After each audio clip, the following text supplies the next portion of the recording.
काब रहमहुल्लाह फरमाते हैं, मन साम रमदान व हुवा युहद्दिसु नफ्सहु इदा अफ्तर बअद रमदान ला यासी अल्लाह दखल अल जन्नत बिगैर मसअलतिन वला हिसाब। जो आदमी रमदान के रोज़े रखता हो और रमदान में अपने जी में इस बात का पक्का इरादा करे कि जब रमदान ख़त्म हो जाएगा तो अल्लाह की नाफरमानी नहीं करेगा, वो रमदान में रोज़ों में इस बात का अपने दिल से पक्का अहद करे कि रमज़ान जब ख़त्म होगा तो मैं अल्लाह की नाफरमानी नहीं करूँगा। फरमाते हैं वो जन्नत में ज़रूर दाखिल होगा, न उससे सवाल होगा न उससे हिसाब होगा, न उससे सवाल न हिसाब, बिगैर मसअलतिन वाला हिसाब। लेकिन कहते हैं कि वमन साम रमज़ान वहुवा युहद्दिसु नफ्सहु इदा अफ्तर असा रब्बहु फसियामुहु अलैहि मरदूद।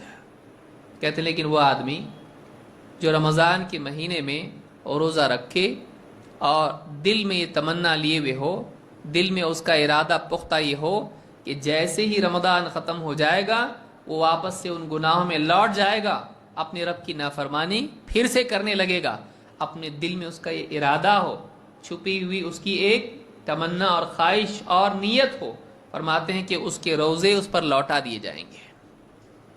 फसियामुहु अलैहि मरदूद, उसके रोज़े उस पर लौटा दिए जाएंगे। और ये भी अदम कबूलियत की एक अलामत है कि ताअत के बाद इंसान गुनाह में लौटे। कबूलियत की अलामत में से एक अलामत क्या है कि अल्लाह रब्बुल आलमीन बंदे को एक नेकी कबूल करके अगली नेकी की तौफीक दे। ये भी कबूलियत की अलामत है। अगरचे अमल अदा हो जाता है लेकिन अदा होना अलग है, मकबूल होना अलग है। आदमी बाज़ औक़ात नमाज पढ़ लेता है, उससे फरीज़ा साक़ित होता, अल्लाह कबूल नहीं करता है। इन्नमा यतक़ब्बलुल्लाहु मिनल मुत्तक़ीन, अल्लाह कबूल करता है मुत्तक़ीन से। जो आदमी रमज़ान महीना भर गुजार दे और मुत्तक़ी न बन पाए, कैसे वो कबूलियत की अल्लाह रब्बुल आलमीन से उम्मीद रखता है। ऐसे आदमी को चाहिए कि वो अल्लाह से तौबा करे, अल्लाह से तौबा करे कि रमज़ान का महीना एक आदमी को मुत्तक़ी न बनाए। ऐसा आदमी नाकाम व नामुराद है। उसको अपने रमज़ान पर खुश नहीं होना चाहिए, उसको अपने रमज़ान पर फ़ख्र नहीं करना चाहिए कि देखो कितना अच्छा रमज़ान हो गया। नहीं, अगर रमज़ान के बाद उसकी ज़िंदगी में तक़वा नहीं आया है तो उस आदमी को अल्लाह से डरना चाहिए और अल्लाह के सामने रोना चाहिए कि कहीं मेरा रमज़ान बर्बाद तो नहीं हो गया, कहीं अल्लाह रब्बुल आलमीन ने मेरे रोज़े रद्द तो नहीं कर दिए, कि रोज़ों के बाद भी मेरे अंदर तक़वा नहीं है।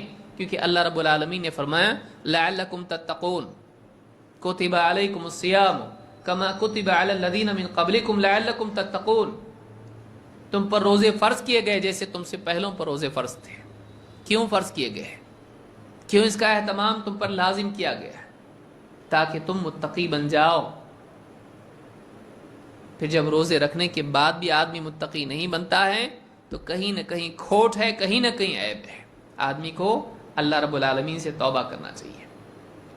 लिहाजा यहाँ पर आप देखें, सलफ़ कहते हैं कि जो आदमी रमज़ान में ये नीयत रखे हुए हो कि रमज़ान का महीना ख़त्म होते ही फिर से मैं अपनी मासी की ज़िंदगी में दंदनाते भागूंगा, दौड़ूंगा, लौटूंगा, ऐसे आदमी पर और उसके रोज़े उसके मुंह पर मार दिए जाएंगे, लौटा दिए जाएंगे। अल्लाह नहीं कबूल करेगा उसको।